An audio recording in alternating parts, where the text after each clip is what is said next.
I'm absolutely happy with Dipendo.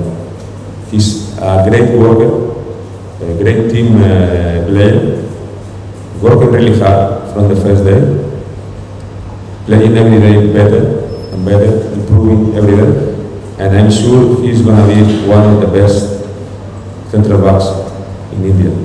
No doubt. If he still keep working in the same way he's working, I hope he can be soon on the national team. Obviously coach আমাকে ভরসা করেছে, আমাকে first টিমে chance দিয়েছে, তো আমি এটা prove করছি যে টিমের হয়ে কিছু করতে পারছি। সো এটাই ভালো লাগছে আর টিমকে উইন করেছি।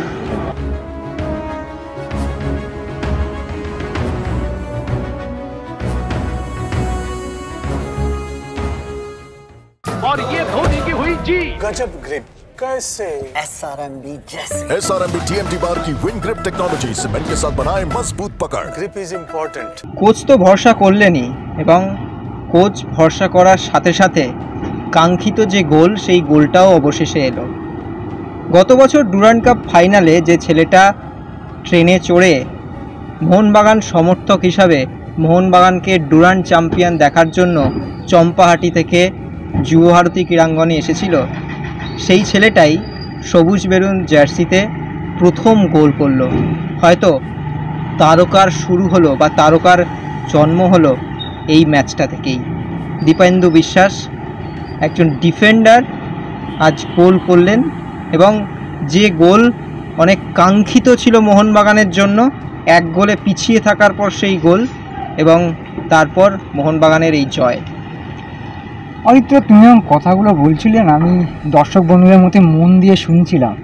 আর আরেকটা কথা ভাবছিলাম যে আমরা তো দীপেন্দু বিশ্বাসকে নিয়ে আগেও শো করেছি। আমাদের এই যে এক্সট্রা টাইমের এক্সট্রা টক হয় ম্যাচের শেষে, যে কী এক্সট্রা রয় একটা ম্যাচের মধ্যে বা ম্যাচের শেষে, সেখানে দীপেন্দু বিশ্বাস প্রতিটা ম্যাচেই কিন্তু আমাদের জন্য কিছু না কিছু রেখে যাচ্ছেন। একদমই। আর আজকে আমরা কেন আলোচনা করছি তাকে নিয়ে তো ইতিমধ্যে আমরা আলোচনা করেছি, তার রক্ষণ নিয়ে আলোচনা করেছি, তার ডেডিকেশন নিয়ে আলোচনা করেছি, তিনি যে লড়াইটা করছেন সেই লড়াই নিয়ে আলোচনা করেছি। আজকে আমরা তার গোলটা নিয়েও আলোচনা করব। আর ভালো লাগছে দেখে আমাদের, এটা আমাদের ভালো তো লাগছেই। আর এইটাই হয়তো এই যে তুমি বলে না যে তারকা হওয়া বা তারকার জন্ম, এটাই হয়তো একজন স্টারের একটা এলিমেন্ট। এটা যখন নক্ষত্র হয়, সেই নক্ষত্র যে জিনিসটা দিয়ে তৈরি হয় না, অসংখ্য জিনিস দিয়ে তৈরি হয়, তার একটা অংশ কিন্তু এই দীপেন্দু বিশ্বাসের মধ্যে রয়েছে। অসংখ্য জিনিস রয়েছে, তার মধ্যে একটা যে তার ডিফেন্স নিয়ে আমরা আলোচনা করেছি, তার ডেডিকেশন নিয়ে আমরা আলোচনা করেছি, তার লড়াইটা, তার যে স্ট্রাগলটা সেটা নিয়ে আমরা আলোচনা করেছি। কিন্তু তারা বারবার যেটা আমাদের আগের ভিডিওতে বলেছিলাম যে দীপেন্দু বিশ্বাস কারুর বিকল্প নয়, দীপেন্দু বিশ্বাস নিজেই দীপেন্দু বিশ্বাস, তাকে দীপেন্দু বিশ্বাসই ভাবা উচিত। হয়তো তিনি সেটাই প্রমাণ করলেন আজকে হেড থেকে যে গোলটা। একদমই তাই। এবং আরেকটা মজাদার বিষয়, অবশ্যই একটু অন্যরকম কথা বলছি, যে রাস্তায় আমরা দাঁড়িয়ে আছি দেখতে পাচ্ছেন পিছনে বিবেকানন্দের মূর্তি, সেখান দিয়ে আজকে এসেছিলেন মোহামেডানের কোচ অ্যান্ডে চেন্নি সব, এবং তার সাথে এসেছিলেন মোহামেডানের টিম ম্যানেজার এবং প্রাক্তন ফুটবলার দীপেন্দু বিশ্বাস। সেই দীপেন্দু বিশ্বাস যিনি বাংলার অন্যতম শ্রেষ্ঠ স্ট্রাইকার ফরওয়ার্ড ছিলেন, আর তার সামনেই কিন্তু আজকে দীপেন্দু বিশ্বাস অর্থাৎ আমাদের এই যে তরুণ ফুটবলারটি, তার সবুজ মেরুন জার্সিতে প্রথম গোল হয়তো গোল করেছেন, আমরা জিজ্ঞাসা করব তাকে। তবে দীপেন্দু বিশ্বাস নিয়ে আলোচনা কয়েকটা পয়েন্ট বলি একদম, তারপর আমি তোমার কাছে আসবো অবশ্যই, কারণ তুমি মাঠে ছিলে, কী কী দেখেছো তো বলবে। বন্ধুরা, কয়েকটা পয়েন্ট বলা খুব দরকার দীপেন্দু বিশ্বাসকে নিয়ে। প্রথম পয়েন্ট, দীপেন্দু বিশ্বাসের যে ডিফেন্সিভ এবিলিটি, সেটা কিন্তু ওর বয়সের তুলনায় অনেকটাই ম্যাচিওর। ও কিন্তু আমি অনেকবার দেখলাম আজকে প্রেস বক্স থেকে যে Dipendu Biswas the last man of the wall, শেষ মানুষ, শেষ ডিফেন্ডার, শেষ রক্ষণভাগের শেষ প্রহরী, সেটা কিন্তু দীপেন্দু বিশ্বাস হচ্ছিলেন। যেখানে টম অলরেড কিংবা সুভাশিস বসু কিংবা আশিস রায়ের মতো অভিজ্ঞ ফুটবলাররা রয়েছেন, তারা এগিয়ে যেতে পারছেন, তার কারণ হচ্ছে পিছনে একটা দীপেন্দু বিশ্বাস আছে, একটা তরুণ ফুটবলার যার এখনও একটা কী বলবো, একটা প্রপার গোটা মরশুমের অভিজ্ঞতাও হয়নি, তার উপর ভরসা করা যাচ্ছে, মানে সে তার সেই এবিলিটি আছে। আর তার সাথে দ্বিতীয় পয়েন্ট, সেটা হচ্ছে ওর যে অ্যাগ্রেশন। অবশ্যই আমরা এর আগেও আলোচনা করেছি বা আপনারাও ভেবেছেন যে দীপেন্দু বিশ্বাস অ্যাগ্রেসিভ হয়ে যাচ্ছে কিছু ক্ষেত্রে, কিন্তু এই বয়সে অ্যাগ্রেশন হয় কারণ একটা রক্ত গরম থাকে, অ্যাড্রিনালিন হ্রাস হয়। সেই ক্ষেত্রে ও যে হ্যাঁ কিছু ক্ষেত্রে হয়তো একটু 19-20 হয়ে গেলেই ট্যাকেল হলে কার্ড হবে, যেটা আগের ম্যাচে দেখেছি, কিন্তু ও যেভাবে সেটা কন্ট্রোল করছে এবং প্রতি ম্যাচে যেভাবে উন্নতি করছে, আমরা আগের ম্যাচে দেখেছি যে ট্যাকেলটায় গিয়ে ফাউল করে কার্ড খেয়েছে আর সেইটাই ক্লিনিক্যাল ট্যাকেল করছে। একদমই এইটা ছিল সেকেন্ড পয়েন্ট। থার্ড পয়েন্ট, অ্যাগ্রেশনটাকে ঠিক জায়গায় লাগানো। গোলটার পর একদমই তাই, সে কি আনন্দ, সে কি গর্জন দেখে মনে হচ্ছে আমার যখন হয়েছে, আপনারা হয়তো বিশ্বাস করবেন না, অরিত্য তখন মাঠে ছবি তুলছেন, আমি প্রেস বক্সে, আমি সঙ্গে সঙ্গে অরিত্যকে একটা মেসেজ করলাম যে বাংলার বাঘের গর্জনে নর্থ ইস্টের শিকারীরা কাবু। একদমই তাই। এবং এইখান থেকেই প্রায় বলা চলে যে সব থেকে বেশি কে খুশি হয়েছেন জানো মোহনবাগান গোটা টিমটার মধ্যে? বাস্তব রায় কিন্তু দীপেন্দু বিশ্বাসের এই যে মোহনবাগান জার্সিতে, অবশ্যই রেসপেক্ট কোচ হোসে মলিনা, অবশ্যই রেসপেক্টেড, কিন্তু বাস্তব রায় কিন্তু বুঝিয়েছেন, গড়েছেন, তাকে আরও ধারালো করে তুলেছেন সবুজ বেরুন জার্সিতে বাস্তব রায়। আজ যখন ম্যাচ শেষ হলো, বাস্তবরা কিন্তু নিজের ছেলের মতন দীপেন্দুর মাথায় চুমু খেলো এবং সেই চুম্বনটা এঁকে দিল। সেই ছবি আমাদের এক্সট্রা টাইম বাংলায় ধরা রইল এবং অবশ্যই তাকে জড়িয়ে ধরলো, অনেক কথাবার্তা হয়তো হয়েছে তাদের মধ্যে। এবং বাস্তবদা দীপেন্দুর এই তীক্ষ্ণ হয়ে ওঠাটার পেছনে একটা কারণ।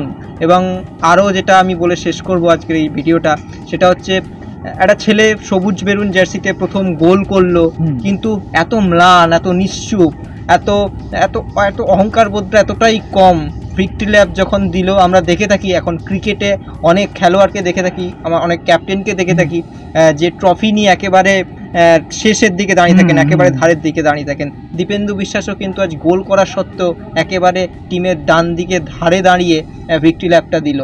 আজকে সামনে তিনি আসেননি, এসছেন শুভাশিস বোস যখন তাকে অনুরোধ করলো, এগিয়ে দিল, তখন অবশ্যই এসছেন।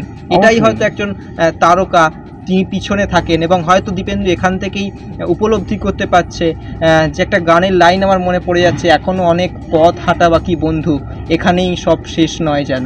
হয়তো এখনও অনেক পথ হাঁটা বাকি, তাই হয়তো এভাবেই সে নিশ্চুপ, এবং এভাবে নিশ্চুপ থাকতে থাকতেই গোলের রাস্তা বা মোহনবাগানকে এগিয়ে নিয়ে যাওয়ার রাস্তা খুলে দেবে।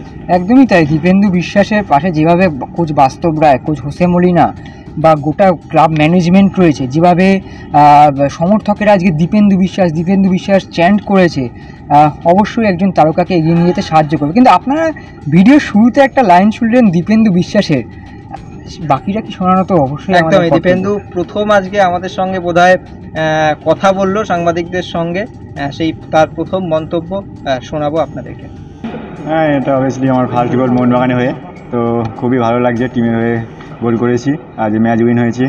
অনেক দিন পরে ড্র হচ্ছিল, ম্যাচ লুজ হচ্ছিল, তো আজকে টিম উইন হয়েছে। আশা করি নেক্সট গেমগুলো ভালো রেজাল্ট হবে। অবভিয়াসলি সব গোলই ভালো, না আমার গোল বলবো না, হলে সব গোলই ভালো।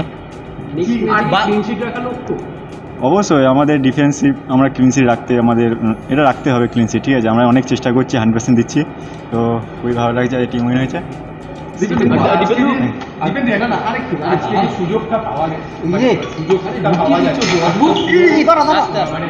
নিজের থেকে সম্পূর্ণ 100% দিয়ে টিমটা জেতানোর চেষ্টা করা হয়েছে, যে কটা ট্যাকেল করা হয়েছে ক্লিন ট্যাকেল, কিন্তু এইটা নিয়ে কী বলছে সুযোগের সদ্ব্যবহারটা?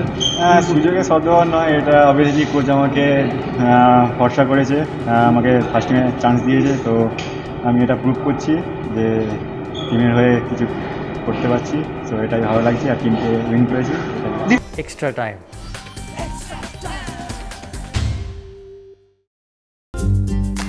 লেটেস্ট নিউজ আর এক্সক্লুসিভ ভিডিওর সঙ্গে আপডেট থাকতে এখনই সাবস্ক্রাইব করুন আমাদের ইউটিউব চ্যানেল। বেল আইকনে ক্লিক করতে ভুলবেন না যেন।